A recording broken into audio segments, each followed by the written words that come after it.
전세계 파괴적 혁신기업 50선에서 올해 24위를 차지한 미국의 또 핀테크 기업인데요. 캐비지라는 회사에 대해서 말씀드리겠습니다.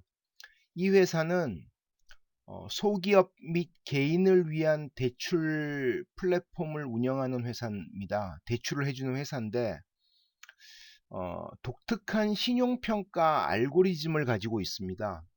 일종의 빅데이터와 AI를 기반으로 한 그런 평가 시스템을 기반으로 대출 신청이 왔을 때 즉시 그 대출 여부를 알려주는 것이 장점이라는 점 때문에 주목받고 있는 그런 회사입니다.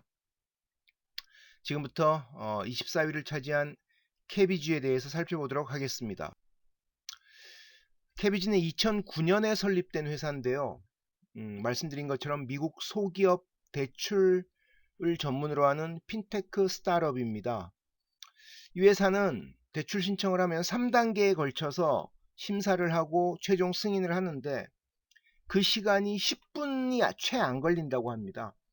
평균 한 7분 남짓 걸린다고 해요. 그리고 최대 25만 달러까지 대출이 가능합니다. 25만 달러면 약 3억 원 정도 되겠네요.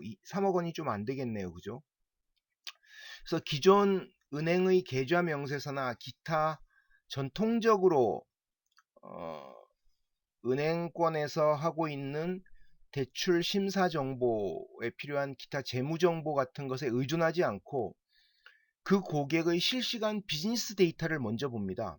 예를 들면 사업 규모가 어떤지, 혹은 이게 온라인 사이트 같은 경우 아마존, 이베이 같은 곳의 판매 내역이 어떤지, 또 소셜 미디어 활동이 어떤지, 그리고 판매자의 기본적인 신용 정보, 이런 여러 가지 실시간 비즈니스 데이터 정보를 기반으로 머신러닝 기법으로 신용도를 평가해서 7분 내에 스마트폰으로 딱 신청하자마자 7분 내에 대출 가능 여부를 알려준다는 것이 큰 장점이란 거죠. 이 회사는 앞서 2016년도와 2019년도에 두 차례에 걸쳐서 또 CNBC 디스럽터 50에 이름을 올렸습니다. 그래서 올해가 세 번째인데요. 작년 같은 경우 CNBC 디스럽터 50에서 14위로 등재되기도 했습니다. 캐비지가 주목받는 이유에 대해서 말씀드리겠습니다.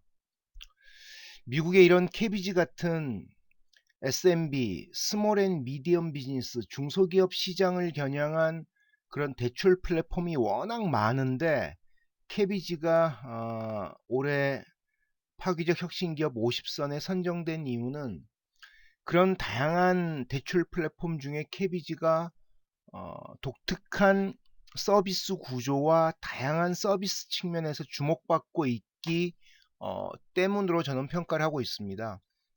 이 회사는 지금 11년 됐는데 누적 펀딩 규모는 4억 8,900만 달러, 5억 달러가 좀 안 되는 거의 5억 달러에 가까운 금액, 약 6천억 원 정도를 펀딩을 받았고요.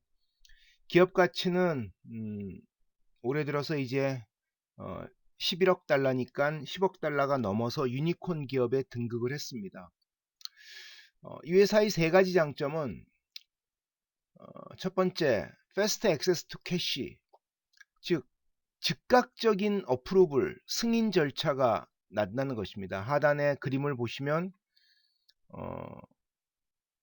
최대 250K니까 25만 달러까지 펀딩이 가능하고 Qualify in 10 minutes, 10분 내에 심사 절차가 끝난다는 겁니다. 그만큼 얘네 알고리즘이 뛰어나다는 거죠. 그리고 론을 이제 빌렸으니까 돈을 빌린 사람이 6개월 만에 갚을 건지 12개월 만에 갚을 건지를 본인이 결정하면 되는 것입니다. 두 번째 장점은 이노베이티브 애플리케이션 프로세스라고 해서 트래디셔널 메서드, 전통적인 방식이 아닌 다양한 실시간 비즈니스 데이터를 기반으로 그 기업을 평가한다는 겁니다. 다만 조건이 그 대출 신청하는 기업 혹은 소상공인이 사업을 한 지 1년이 넘어야 됩니다. 그런 단점이나 제약 조건이 있긴 하지만 어쨌든 사업한 지 1년 넘은 기업들은 작년 재무제표가 안 좋더라도 현재 비즈니스가 잘 되고 판매가 늘고 있으면 얘네는 그런 데이터를 다 확인해서 돈을 빌려주고 있다는 거죠. 그다음 세 번째, convenient access, 즉 손쉽게 온라인 대시보드, 홈페이지에 있는 온라인 대시보드나 스마트폰 앱으로 손쉽게 대출 신청하면 10분 만에, 10분 내에 결론이 난다는 거죠. 이런 이제 기본적인 소기업 대출 시장에서 얘네가 가지는 근본적인 알고리즘의 우수성 때문에 일단은 큰 평가로 호평을 받고 있고요. 두 번째는 얘들이 최근에 코로나 팬데믹 사태에 발빠르게 대응하면서 소기업을 위한 새로운 활력을 주는데 큰 공헌을 했다는 평가를 받습니다. 첫 번째가 일단 연방정부 페이첵 프로텍션 프로그램 론을 선보였는데, 이건 뭐냐면 트럼프 정부에서 중소기업을 위해서 직원들의 급여를, 직원을 안 자르면은 그 직원들의 급여를 보장을 해주는 일정 정도 그런 페이첵 프로텍션 프로그램 PPP라는 프로그램을 론을 통해서 대출을 해줬습니다. 근데 이게 얘네 KBG 서비스를 통해서 저 론 신청을 하면 좀 더 빠르고 편리했다고 합니다. 저 론을 신청하면 연방정부에서 돈을 빌려주는데 그 돈을 첫 6개월 동안에, 그럼 나중에 이거는 당연히 원금과 이자를 갚아야 되는 거예요. 근데 첫 6개월 동안에 그 쓴 돈에 대해서는 원금과 이자가 면제가 됩니다. 즉 탕감을 해주는 거예요. 사실상 기업들의 기업들이 임직원에 대한 급여 주는 비용을 연방정부가 일정 정도 부담함으로써 해고 방지를 위해서 연방정부의 코로나 팬데믹 사태에 대응한 그런 자금 운용 서비스 중에 하나였는데, 이거를 얘네가 캐비지가 기업들이 손쉽게 신청할 수 있는 서비스를 만들어서 호평을 받았던 거죠. 두 번째, 이제 앞으로 얘네가 주목받는 것 중에 하나가 온라인 상품권 판매 서비스를 내놨습니다. 이건 뭐냐면 오른쪽 그림에 있는 것처럼 1단계로 소기업이나 소상공인이 캐비지에다가 내가 이제 온라인 상품권을 발행하고 싶다라고 의사를 표명한 다음에 캐비지 페이먼트라는 서비스를 통해서 자기 계좌를 공짜로 만들면 됩니다. 내가 뭐 동네 미용실을 하는데 예를 들면 상품권을 만들고 싶어요. 근데 이건 뭐 만들기가 쉽지 않잖아요. 그러면은 KBG의 이 온라인 기프트 서티피케이츠라는 이 서비스를 통해서 1단계로 먼저 내 계좌를 만들고, 그럼 이제 KBG에서 그 신청한, 아까 예를 들면 그 미용실 같은 경우 유니크 URL, 독특한 URL을 줍니다. 내가 이제 이 온라인 그 상품권을 발행할 수 있는, 온라인 기프트 서티피케이트는 온라인 상품권인데 뭐 우리가 쓰는 표현에 따르면 기프티콘 같은 것도 여기에 해당될 수가 있습니다. 그러면은 내가 원하는 대로 최소 15달러에서 최대 500달러까지의 온라인, 내 매장에 대한 온라인 상품권을 판매할 수 있습니다. 그럼 당연히 그 판매 대금은 고객이 누가 구매하면은 상품권을 50달러짜리 6만원짜리 하나 구매하면은 돈이 캐비지로 꽂히게 되겠죠. 그럼 캐비지는 그렇게 고객이 샀을 경우에 3번에서 보시다시피 고객이 산 날 다음 날 비즈니스 데이로 그 다음 날 이 미용실에 그 5만원을 다시 꽂아줍니다. 이 상품권이 팔렸다고. 그러니까 이게 정말 대단한 거죠. 소기업 같은 경우, 그래서 지역 상권을 살리기 위해서 지역민들이 본인들이 애착을 가지는 그런 지역 그 상권에서 이런 KBG의 온라인 기프트 서티피케이트를 발행을 하면 미리 사주는 거죠. 저 가게 망하면 안 되겠다라고 생각하면서. 그래서 상권 활성화에 상당히 기여를 하고 있다는 외신 보도들을 봤습니다. KBG의 미래는, 이렇게 제가 호평만을 했는데요. 이 SMB 대출 플랫폼 시장은 워낙 경쟁이 치열합니다.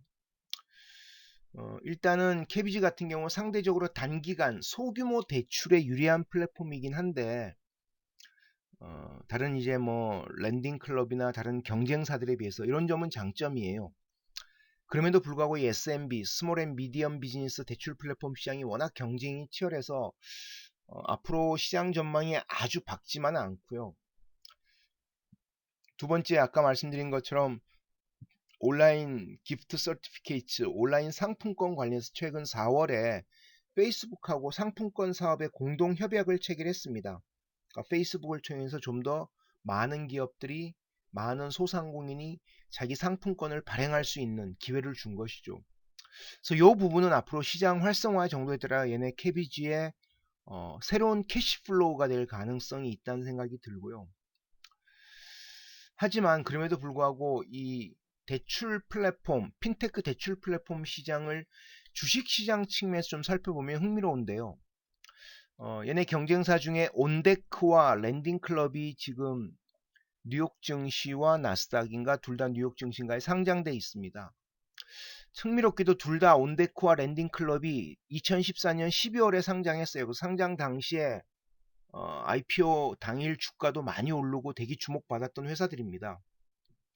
초기에 주가가 아주 좋았어요. 그래서 당시 외신 기사들 2015년 기사들 보면 얘네가 너무 비싸서 사기 힘들다라는 이런 기사도 있더라고요. 근데 둘 다 온데크는 IPO 당시에 기업 가치가 13억 달러였고 랜딩클럽은 무려 54억 달러였습니다. 그런데 2020년 8월 초 현재 온데크는 기업 가치가 9,700만 달러로 많이 줄어들었어요. 근데 랜딩클럽은 54억 달러에서 3억 8,400만 달러로, 이건 제가 오늘 야후 파이낸스 정보를 통해서 본 겁니다. 거의 10분의 1이 넘게 줄어들었습니다. 기업 가치가. 그러니까 주가도 둘 다 아주 개판이죠, 지금.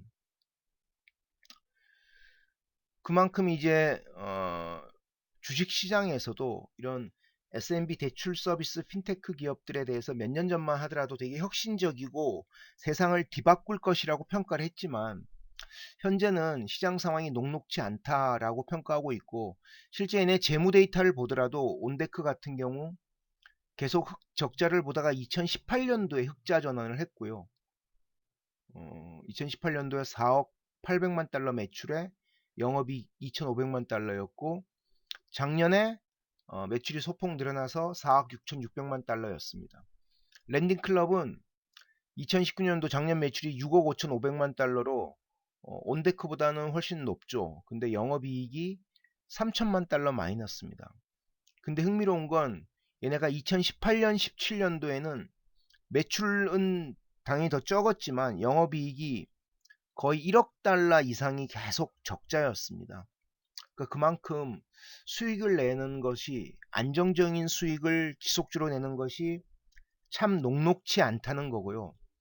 그런 측면에서 보면 온라인 기프트 서티피케이츠 같은 온라인 상품권 같은 새로운 서비스를 내놓고 사업을 확대하는 KBG에 대해서는 조금 더 지켜볼 필요가 있어 보인다는 게 개인적 생각입니다. 지금까지 올해 파괴적 혁신기업에서 24위를 차지한 미국의 소기업 대출 플랫폼 핀테크 기업 KBG에 대해서 살펴봤는데요. 도움이 되셨다면 구독 버튼과 좋아요 버튼, 알람 설정을 부탁드립니다. 감사합니다. 다음 시간에 좀 더 흥미로운 내용으로 찾아뵙겠습니다.